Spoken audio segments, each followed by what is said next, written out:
Assalamualaikum warahmatullahi wabarakatuh. Nama saya Akmal Ihkamudin dari kelas 11 TKJ 2. Di video ini saya akan menyampaikan dan menjelaskan mengenai komponen-komponen CPU beserta fungsinya. Saya mendapatkan tugas untuk menjelaskan dan menyampaikan serta memberikan fungsinya mengenai komponen CPU sesuai yang telah saya buat di PPT kemarin. Sekian.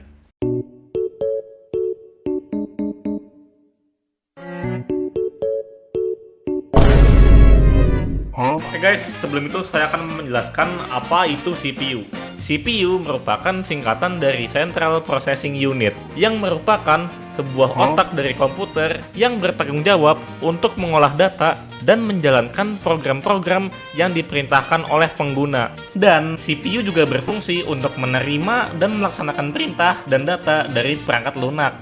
Oke, sekarang kita akan masuk ke bagian utamanya, yaitu komponen CPU. Saya akan menjelaskan fungsi dari komponen-komponen CPU. Oke, kira-kira beginilah bentuk dari CPU. Terdapat banyak komponen seperti VGA, prosesor, casing, RAM, dan sebagainya. Yang pertama akan kita bahas adalah casing. Casing merupakan tempat kita meletakkan atau menempelkan motherboard, power supply, dan lain sebagainya.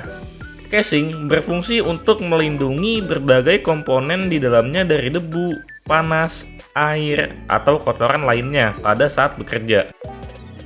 Kemudian, di sini terdapat motherboard. Motherboard merupakan papan sirkuit tempat berbagai komponen komputer yang terhubung seperti prosesor, VGA, RAM, SSD, dan sebagainya. Motherboard berfungsi untuk menghubungkan setiap komponen komputer agar bisa saling berkomunikasi satu sama lain. Oke, kemudian di sini terdapat power supply. Power supply merupakan bagian dari sistem komputer yang berfungsi untuk memberikan daya berupa sumber arus listrik kepada komponen-komponen komputer lainnya. Kemudian di sini ada kipas prosesor dan prosesor. Kipas prosesor berfungsi untuk membuang udara panas dari prosesor agar prosesor tetap dingin dan tidak overheat saat komputer digunakan. Sedangkan prosesor sendiri merupakan sebuah alat berbentuk chip kecil yang berguna untuk proses berpikir dan logika dari perjalanan sebuah perintah komputer. Lalu, di sini terdapat RAM.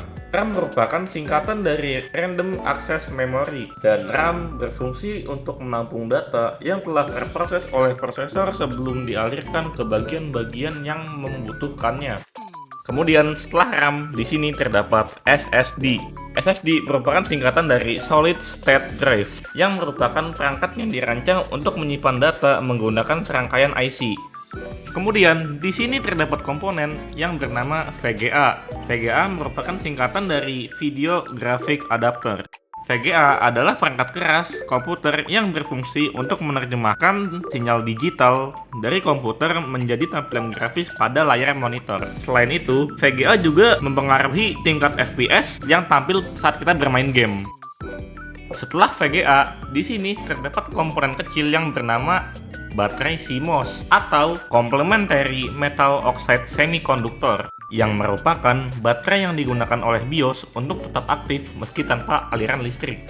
Kemudian, di sini terdapat komponen yang bernama hard disk, yang sayangnya komponen tersebut tidak dapat terlihat karena ketutupan ini nih, nggak tahu apa namanya. Yang intinya, beginilah bentuk dari si hard disk tersebut. Hard disk adalah tempat penyimpanan data konvensional yang bekerja secara mekanik. Semakin besar kapasitas hard disk, semakin banyak pula data-data yang dapat disimpan olehnya. Kemudian, di sini terdapat komponen yang bernama fan cooler. Fan cooler berfungsi untuk memberikan sirkulasi dengan memasukkan udara dingin dan membuang panas keluar casing PC. Dan fan cooler juga dapat membuat seluruh komponen perangkat keras komputer terjaga dengan baik dan tahan lama. Oke, sekarang kita lanjut ke bagian atas komputer. Di sini terdapat port USB. Port USB digunakan untuk menghubungkan berbagai macam perangkat seperti mouse, keyboard, printer, kamera digital, mic, dan lain sebagainya. Di sini yang berwarna ungu biasanya digunakan untuk keyboard, hijau mouse, dan yang hitam untuk perangkat-perangkat lainnya. Kemudian di sini terdapat port audio in dan out yang bergambar mikrofon untuk menghubungkan mic, dan yang bergambar headset biasa digunakan untuk menghubungkan speaker, headset, earphone, dan sebagainya. Kemudian di sini terdapat dua tombol, yang kecil tombol reset dan yang besar tombol power. Oke, kita beralih ke sisi belakang casing. Yang paling atas bernama port HDMI. HDMI port berfungsi untuk mentransmisikan sinyal audio dan video yang berkualitas tinggi ke perangkat yang terhubung seperti monitor. Kemudian di bawah sini terdapat port VGA yang memiliki fungsi untuk mentransmisikan data dari sebuah laptop ke monitor, televisi, atau proyektor. Lalu di sini terdapat port PS2 yang merupakan port khusus yang digunakan untuk menghubungkan keyboard dan mouse yang khususnya pada jenis komputer lama. Dan di sebelah sini terdapat USB port yang sudah saya jelaskan sebelumnya. Kemudian di sini terdapat LAN port yang digunakan untuk menghubungkan PC ke router menggunakan kabel RJ45. Kemudian di bawah sini terdapat audio port. Kemudian di sini terdapat DVI port yang digunakan untuk menghubungkan sumber video ke perangkat tampilan video seperti monitor pada komputer. Lalu di sini terdapat dua port HDMI dan display. Keduanya kurang lebih memiliki fungsi yang sama, yaitu menyambungkan PC ke monitor. Dan terakhir, di sini terdapat port power supply yang berfungsi untuk menghubungkan kabel daya ke komputer. Oke, mungkin sekian dulu dari penjelasan saya. Kurang lebihnya mohon maaf. Wassalamualaikum warahmatullahi wabarakatuh.